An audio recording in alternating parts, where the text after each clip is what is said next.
and welcome to Win Over Depression. I am your host, Tamara Trotter. This podcast is dedicated to those of us who suffer with the mental illness, but who are trying every single day to understand our disease and to live the best life possible. This podcast is also dedicated to those individuals who are trying to understand this disease so that they can be more supportive to those friends or family who suffer with a mental health condition. Today, we'll be talking about commitment, and I would like for you to take notes if you're able to. And as I am sharing this episode, I would like you to think about the commitments that you have made in your life, and I would like for you to complete a self-evaluation, which basically means to weigh in or think about whether or not you are living up to that commitment. So let's first define what is a commitment. A commitment is the state or quality of being dedicated to a cause or an activity. It is a pledge or undertaking, an engagement or obligation that restricts freedom of action. There are many commitments that we have in life. We make commitments to our children, to our spouses. We make a commitment to our job upon being hired. We make a commitment to ourselves to fulfill whatever it is that we want to accomplish in life. And so because we are a commitment-driven society, I want you to think about how important it is to be committed to dealing with and handling in an appropriate manner your mental health. It is essential and critical that we take the time to think about whether or not we are doing the work that is necessary in order to overcome many of the symptoms and circumstances that have caused us to suffer from a mental health condition. And I want to talk about suffering from a mental health condition for just a moment. It is true that having a mental health disorder does involve suffering, but the extent to which we suffer is largely up to us, the individual. And so, what is your commitment to handling your mental illness, managing your situation on a daily basis? Are you 50% in and committed? Are you someone who needs to recommit because you know that you just have not been putting in the work? Can you recognize that you were never fully on board with being committed to what you said you were going to do? How has your commitment changed? And why has it changed? Have people in your life influenced the change? And if so, how can you get back on track? Is your commitment one-sided? Because oftentimes life is about relationships. And if you are in a one-sided relationship, whether it is with a friend, a spouse, and even a coworker, that will affect your ability to stay committed to that situation, person, or thing. So as we continue, I submit to you that having a commitment is a promise to deliver the outcome someone is expecting. Let me repeat that. A commitment, in my opinion, is a promise to deliver the outcome someone is expecting. Now, let's put that in perspective a little bit. When we're talking about commitment to overcoming our mental illness, we have made the commitment to ourselves. And if we expect an outcome that is going to help us to feel better, to be a better parent, a better friend, a better sister or brother, then we have to self-regulate and determine whether or not an adjustment needs to be made. When we make a commitment, there is something that is expected on the other end. And so you know that I am very transparent with my listeners. So I am actually sick, and I have been diagnosed and tested positive for COVID for the first time in my life.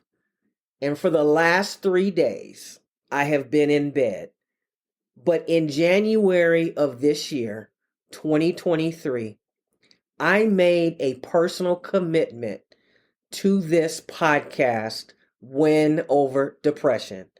And that commitment was that every Friday that I would drop a new episode. And I have lived up to that commitment the entire year up until now, except for 2 occasions when I had to upload the episode on a Saturday morning because I was having technical difficulty. So we always give room for human error. And so even though I'm not feeling well, I made the commitment that without fail, I owe this episode to my listeners. It is 11:38 p.m. Pacific Standard Time. I have 22 minutes to finish this episode, make any edits, complete the show notes, complete the episode information, do the cover art, and launch it on Buzzsprout in the next now 21 minutes. That's what commitment looks like. That's what it feels like. So, yes, I am doing it at the last minute because I just was not up to it because I'm not feeling well. But my friends, oftentimes, most of the time, more than we'd like to admit, when we suffer with the mental illness, we are not always at our best, but there are still people counting on us and expecting us to deliver on a promise that we've made with an expected outcome. And so I am not expecting you to be me, but what I'm saying is I want you to think about the commitments you've made in your life and how many of them are you truly living up to. In society, we tend to be overcommitted. It is almost an addiction. The truth is, our jobs, our employers expect way too much, and we continue to do the work because we need our job. We don't know what will happen if we say we're not able to keep up. And so we continue to allow other people to add more and more to our plate. I am telling you that there is nothing wrong with you speaking up about not being able to deliver on every single promise that you've made. But guess what? That means before you commit, you need to find out what is expected, what the outcome looks like, and what your specific responsibility is. Because in order for you to maintain a commitment of any type, you have to decide how important it is in your life. So, my question is, how important is it to you to improve your mental health? How important is it to you to practice self-care?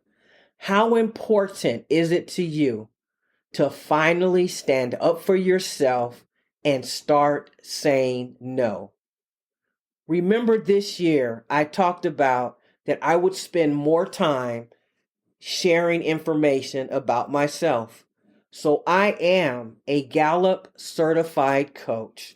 And what that means is my responsibility and commitment to the people that I coach is to help them to see their potential and the natural strengths and talents that they are equipped with, and how to leverage those talents to get their work done, to feel better, to be less stressed, and to be able to relax and enjoy your life. So, to me, if I cannot be 100% committed to what I say that I'm going to do, then I really don't want to do it. However, there have been many times when I have been over committed. And so that is no one's fault but my own. But I have learned to say no and to take several items off of my plate, mainly desserts. Just kidding. So think about your commitments and whether or not you need to recommit, recognize if you were never fully on board.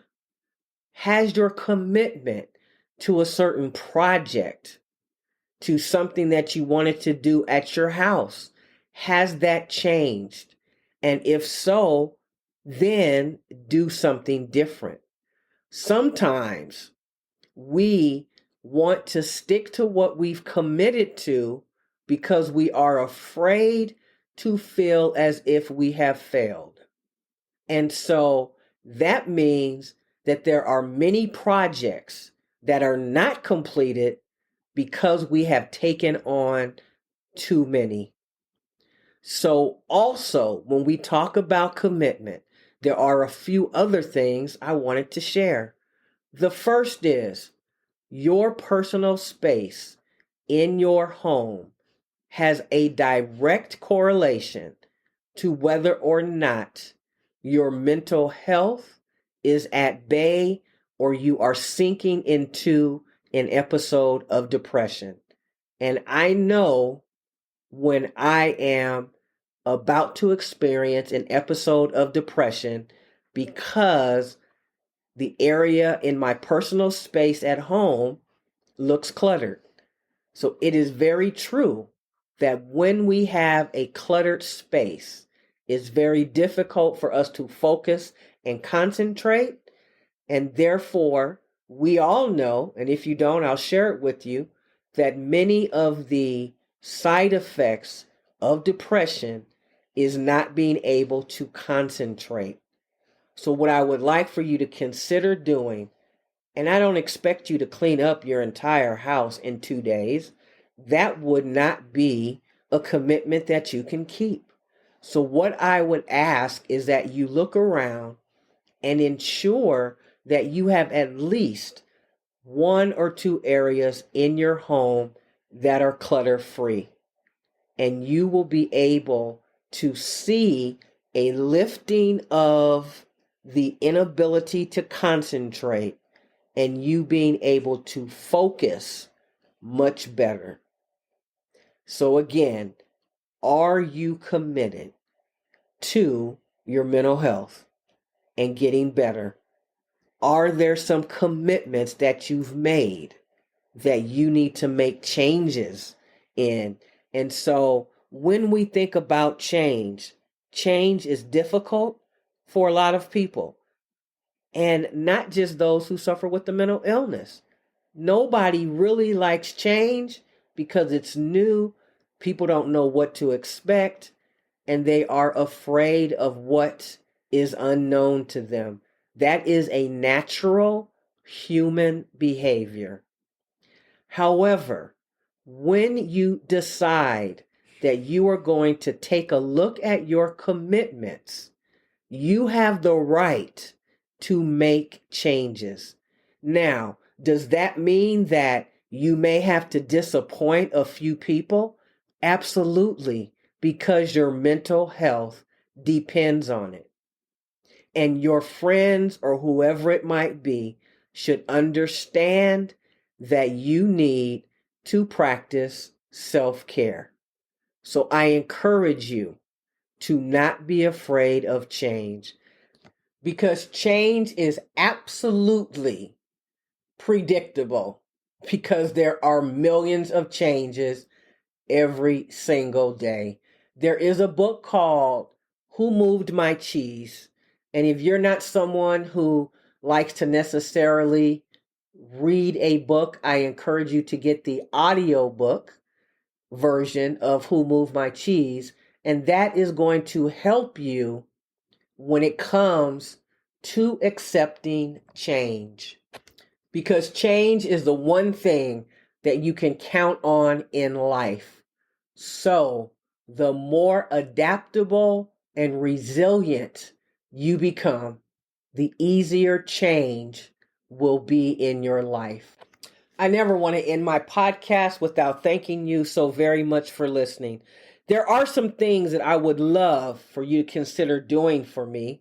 The first one is, when you have listened to any of the 80 plus podcast episodes of Win Over Depression, would you kindly consider leaving a comment?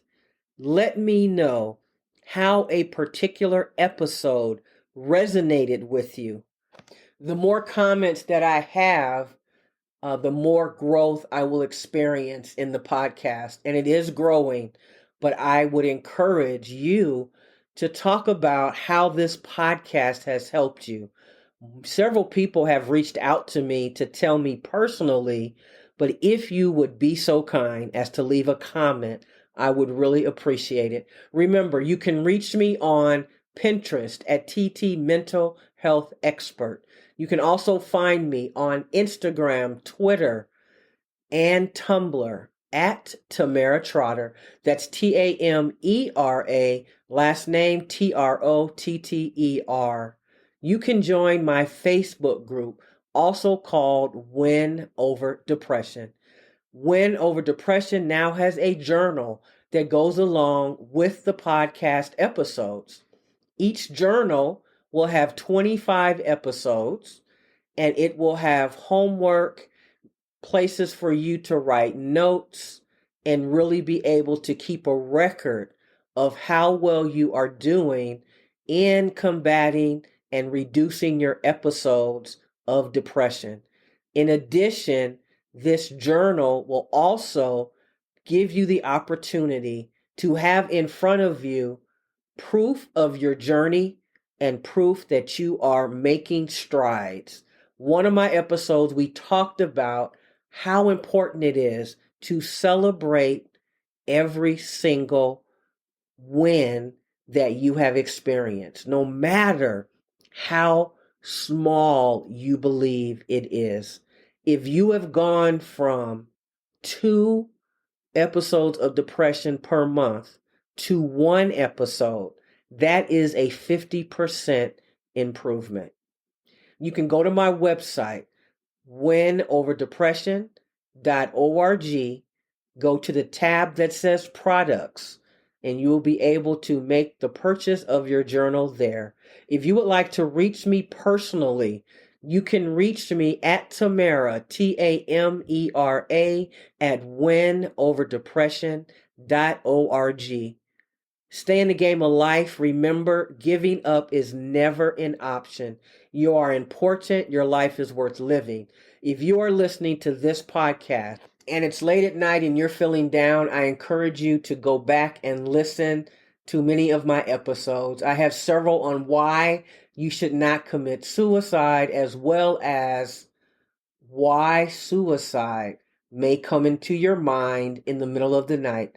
Don't take your life. Please call 911 or call an accountability coach. I would love for you to know how important you are. I care about you, and I will see you next time on Win Over Depression. Take care.